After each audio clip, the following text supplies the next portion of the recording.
What's good? What's good? It's Monday. We're doing concrete today. I'm excited. I'm thankful. I need a weekend job. I just need to take a break from doing deliveries and yeah. But for today, concrete. I'm excited. But the Epstein situation is not going to go away anytime soon, I don't think. Excuse me.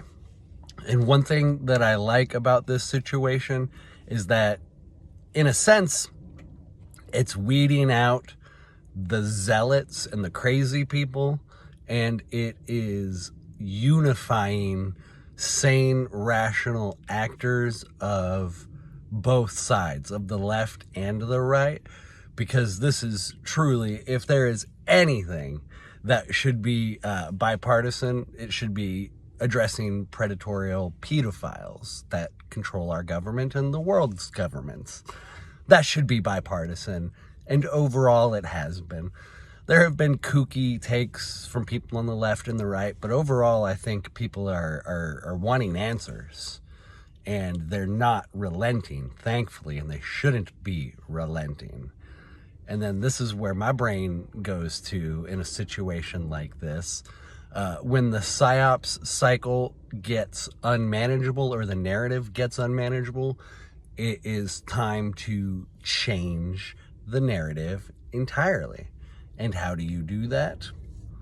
You just do another PSYOP. But in a situation like this, a more hostile, aggressive, or kinetic PSYOP, I think, would be needed to really redirect where people's attention are at. And I realize I've made several videos like this with this notion, this idea, PSYOP incoming. But when you live in a reality where almost every day a new PSYOP is unleashed, I guess that's really an easy prediction to make.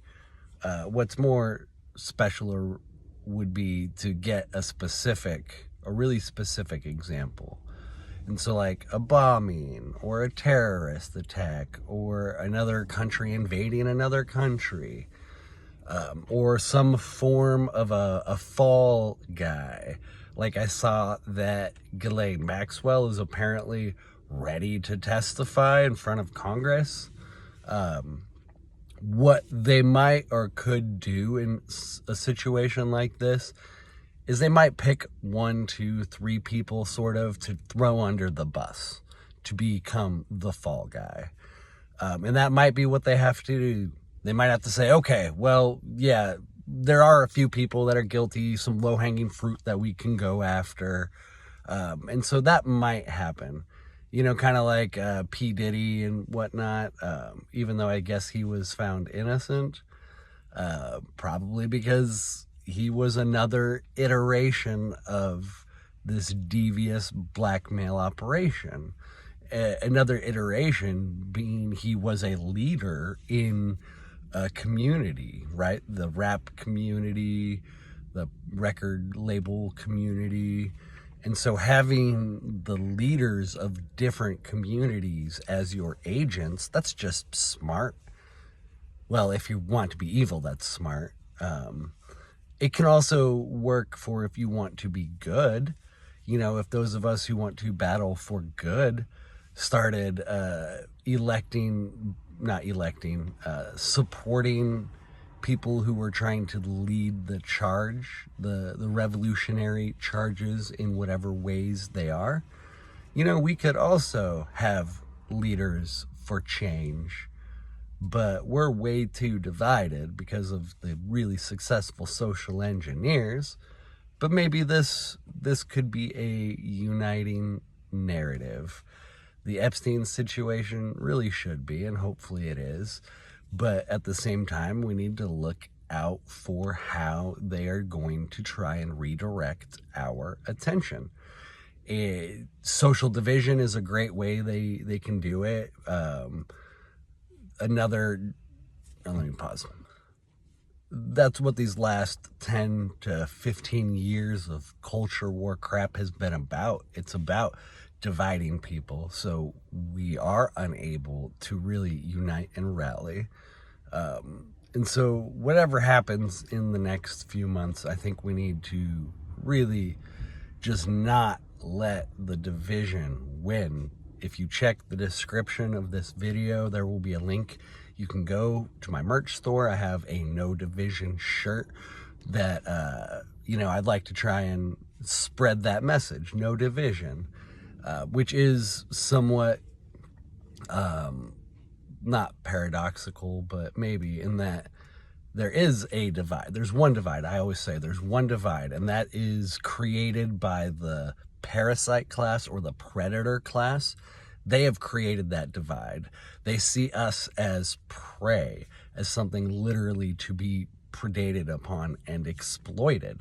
So they have created that divide. It is our duty as what has been all called throughout history, the working class. It is our duty as the working class to not be divided. We need to find solidarity among the majority of us who actually built this country, who actually run this country. I use a lot of leftist words because in a lot of ways they're right about certain things. But where I believe they're wrong is in the solution phase. The collectivist solution is never going to work at scale. I believe collectivism in small groups is totally fine and is actually viable. And when thinking about nations and when thinking about the planet, as we evolve, we should have large, decentralized pockets of collectivist style groups. I think that's the best way for humans to organize and to efficiently function. The centralization of power and resources, that includes the centralization of humans, so cramming us into cities. In 1900, 90-something% of Americans lived on small family-type farms. By 1979, that number was down to like 7%. In 2025, I think I've heard it's 3%.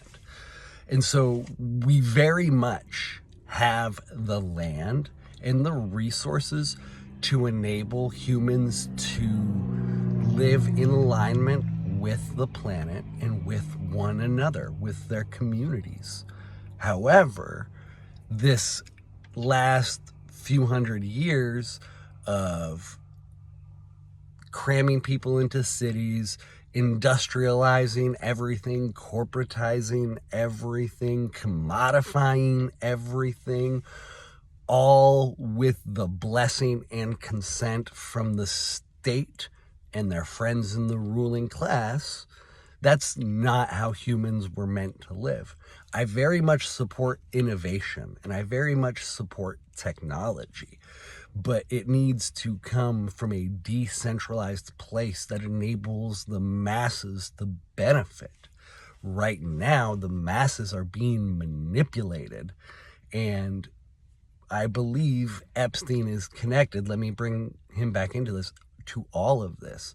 He is connected because the people who are doing the manipulating use him and those that he is able to blackmail to perpetuate this toxic system.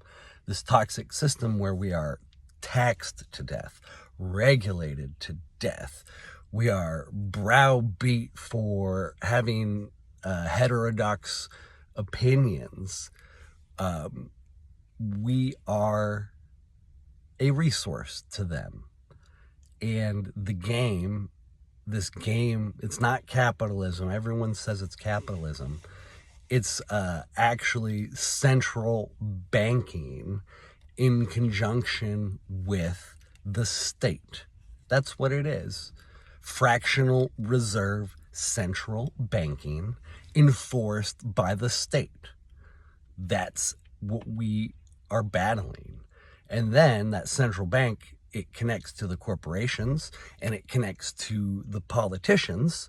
And Epstein had blackmail on all of those people. He could take down most of the corporations, most of the banks, and most of the politicians. If all of the information came out, their entire game would collapse, which is why they are doing everything possible. And I don't think Trump is compromised. I think he's scared. I'll end the video here. I think Donald Trump is afraid because that I think it was the bullet, him being shot at. He seemed to handle it well, but no, I think it's really getting to him. But I'll end the video here. Please check the link in the description below. Like, comment, share, subscribe. Let's do this. Let's fight the narrative. Much love.